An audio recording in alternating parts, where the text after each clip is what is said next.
Hey, Adam. What's up? What's that little screen over there you got? Extra screen. Are we going old school? Yeah, I'm watching soap operas while we record this. Are those really still on? My stories. Only in Espanol.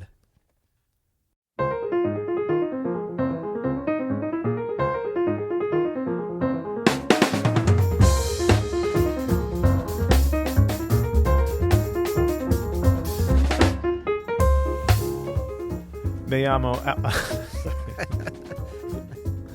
I'm Adam Maness.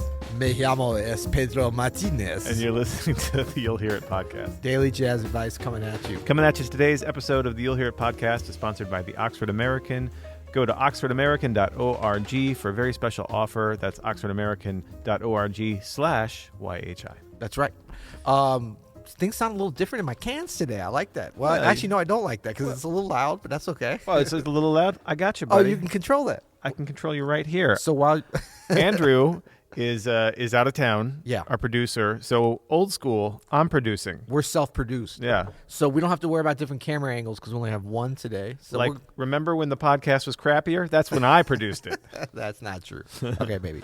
No, but if you have any questions, comments, or complaints, send those to Adam at please don't. OpenStudioNetwork.com. All right, we have a speak pipe. This is from Charles. Peter, Adam, what's happening? It's Charles out here in Atlanta. You two have done a great job of giving those of us who play tips on how to get and keep gigs. My question today is for those of us who arrange. Do you have any tips for those of us who arrange on getting and keeping arranging gigs? Well, the keeping is probably pretty self-explanatory. Do a good job, meet your deadlines. But getting the gigs can be somewhat of a challenge at times. So any suggestions you two have would be greatly appreciated. As always, you're doing a fantastic job. Keep it up. Thanks. Wow, what a great question. I don't know if a lot of musicians realize how much work there is out there for arrangers. There's quite a bit. You know, before I came on to Open Studio in more of a full-time capacity, I was really building like a nice stable of people who were hiring me for a lot of arranging. I just don't have enough time to keep it going now. But there's a lot of work out there if you're good at it and you're fast and you're easy to work with.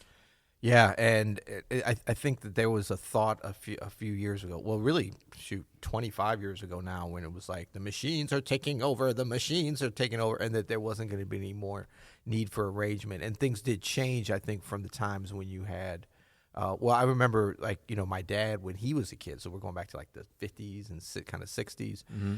He played in a studio orchestra, kind of a studio band. Yeah. It was more of a band, but it had a few strings. He played violin in, like, when he was in high school, in like the NBC station in Charlotte, North Carolina.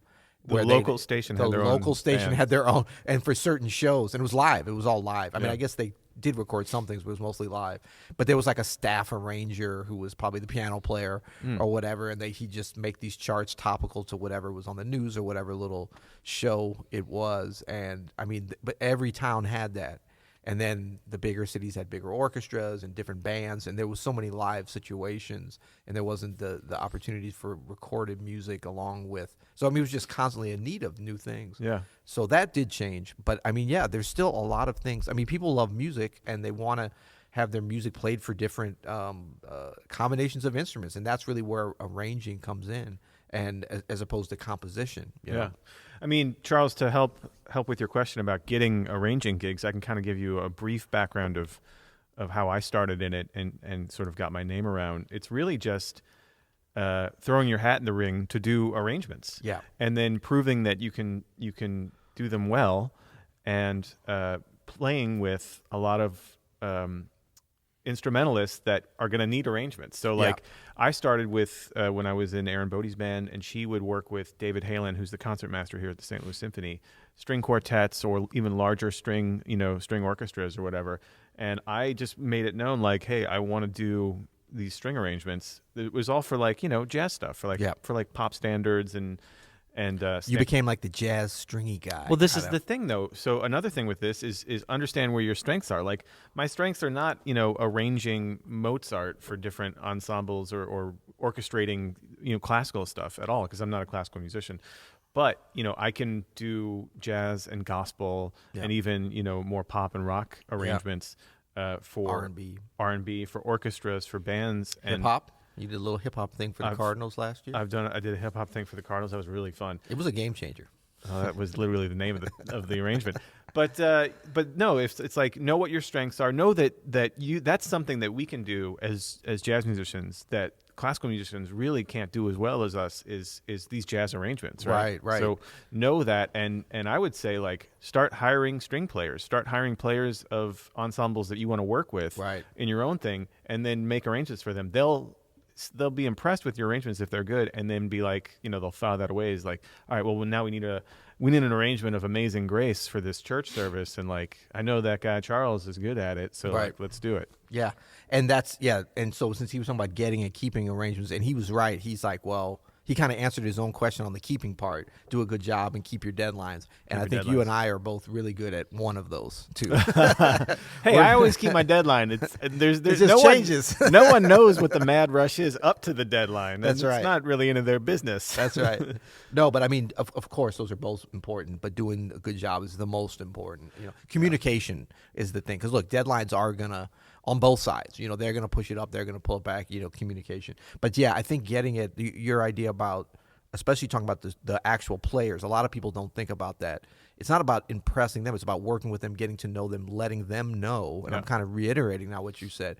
And because they are the ones who are talking to the people that are going to actually be making the decisions. And we always assume, there's so many great arrangers, these big ensembles already know. No, they're always looking for people. Because you're saying you don't, maybe arranging Mozart is not your specialty. Well, that's good because they already have an arrangement of Mozart. He wrote it out already. Yeah. So they don't need that as much. But what do we always hear? Like, orchestras are always like, we want to do different things, and they don't have people on staff there that can do that. So they're looking, and then there's so much. I mean, not to offend anybody out there listening, but there's so much. It's just an area of music that there's a lot of crap. Tons. Schmaltzy. Really just bad quality. We can make them sound cool. Yeah, and they want quality arrangements. There's just not a lot of good stuff. Now, part of that is because, if you're not efficient at doing this, you can literally be working for less than minimum wage. Yeah. You can get yourself into an illegal employment because the amount of time it takes to do it, especially when you're starting out, you're kind of investing, I think, for the future to when you get to that place where you can just sit down and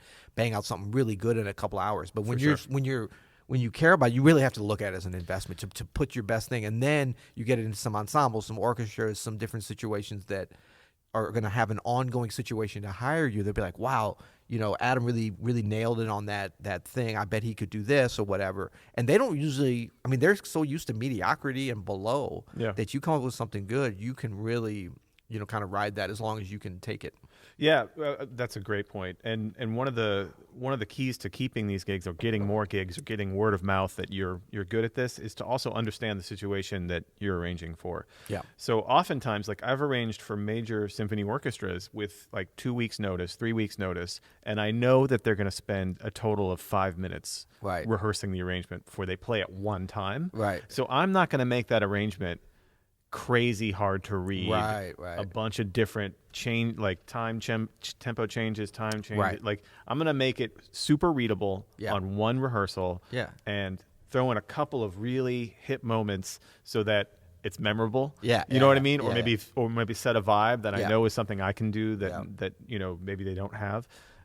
But understanding the key to keeping these gigs and getting more of these gigs is that you need to make it easy for the people running these ensembles. Yes. That's your job. You need to make it easy and make them look good. That's right, because that's what they're really asking for. And sometimes they actually can't. There's somebody there that can do it, but they don't have time or all the pieces together. Right. And so I think this thing of knowing what you're writing for, not only the instrumentation, obviously you have to know that, but what the occasion is, or is this something like, I did that was a composition. I did a commission. I don't look at them.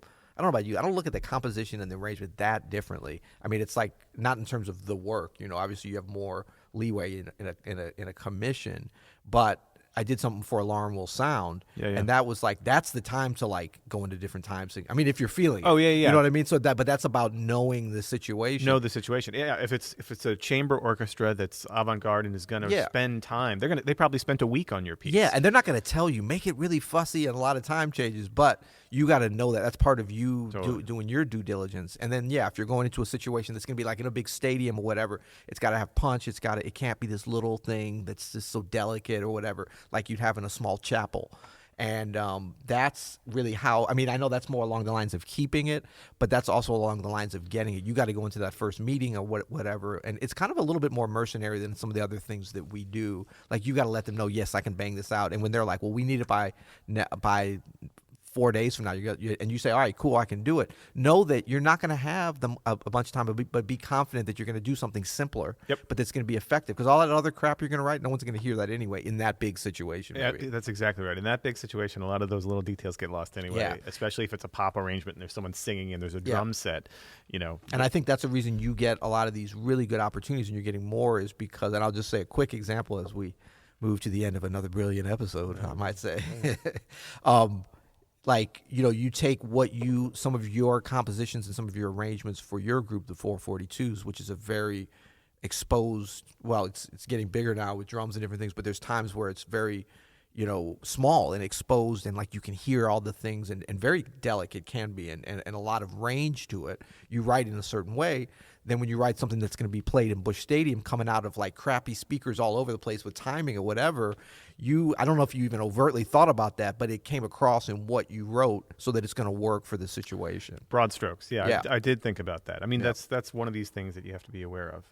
So Charles, really, just as if you were like wanting to get in on a jazz scene, get on these scenes with these instrumentalists that need arrangements. Also talk to them about what makes it efficient, in a one and done kind of situation, right? In a studio session where it's like we have a 20-minute rehearsal for the piece and then we're going to, track it in an hour. Like, talk to the violinist about like what makes this easy to read, what makes this hard to read. You know what I mean? That stuff is super valuable. Yeah, because you always want to think about, especially there's always some kind of like time or money or number of players or deadline. There's rarely is there like, we want you to do an arrangement and it's an unlimited budget and we don't care what you do, we're going to love it no matter what, and get it to us when you can.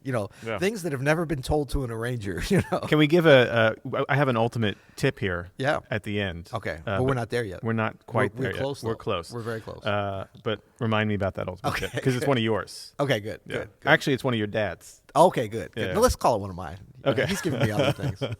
But yeah, no, I think that's good, and I think we nailed it. Yeah. As usual. Don't forget to go to the Oxford American website. That's oxfordamerican.org. Hey, sign up for their e-newsletter. It's great. Sign up for it. It's Keep free. in touch. It's free. It's free. They'll let you know what's coming out. Look, I mean, just to let you know, they have a little bit of an ulterior. Can we let them know about that? Sure. The Oxford American's ulterior motives with that free newsletter. What? They think people are going to sign up for that, consume some of their beautiful content, and then want to subscribe later on. Well, yeah, it's not. Oh, is that we're how all it doing works? over Okay, here? good. Yeah. But it works. What are we doing this podcast for, buddy? Exactly. Our health? Yeah, so they'll come back tomorrow. Yeah, but then when you do go to subscribe, come back to oxfordamerican.org/YHI for a very nice little deal. Yeah, absolutely. And hey, thanks, Charles. Charles is actually a really good transcriber for Open Studio. This amazing, is that Charles. Yeah, drummer. Oh, nice. Yeah. So thanks for the speak pipe. Keep the speak pipes coming, everybody. We got a flood of them this week. Exactly. And we love them because we love hearing from you. We love answering your questions. Go to you'llhearit.com to leave us your voicemail. We call it a speak pipe. People are getting into the speak pipe name too. By the way, I know. We are promoting that company. We got to find out some more about that company. Maybe we need a speak pipe sponsorship. Yeah. And look, this is no pressure or anything, but just so you know, Adam's correct. We have been getting a ton of speak pipes, but at a very high level. I mean, Charles is right up there at the top, but all of them have been pretty good. So no pressure, but bring it strong. For real. Okay. Okay, so our ultimate tip. Yes. This comes from Peter Martin. This comes from Bill Martin. And that is, if you're writing for strings, don't mark your bow marks in the actual notation software. Yes. Write them in by hand with a pencil so that it looks like an actual string player made those bow markings. And the string players that read that chart will then respect them more. Exactly. Thus making you look better. That's right. Because they'll actually play them. They'll think that a real violinist made these bow markings in a real actual rehearsal situation, even though it was just the arranger marking them by hand. Well, and then ultimate tip number 2 that goes with that too is like do them in pencil. Don't do them in pen. Yeah. Because you think, oh, then they're going to change them, but you probably want them to change them unless you have some bad players. But they won't be that confident to change them anyway, so you can still have them in pencil. Pro tip number 3: if you don't know what bow markings are, don't write anything. Exactly. And exactly. And until tomorrow, you'll hear it.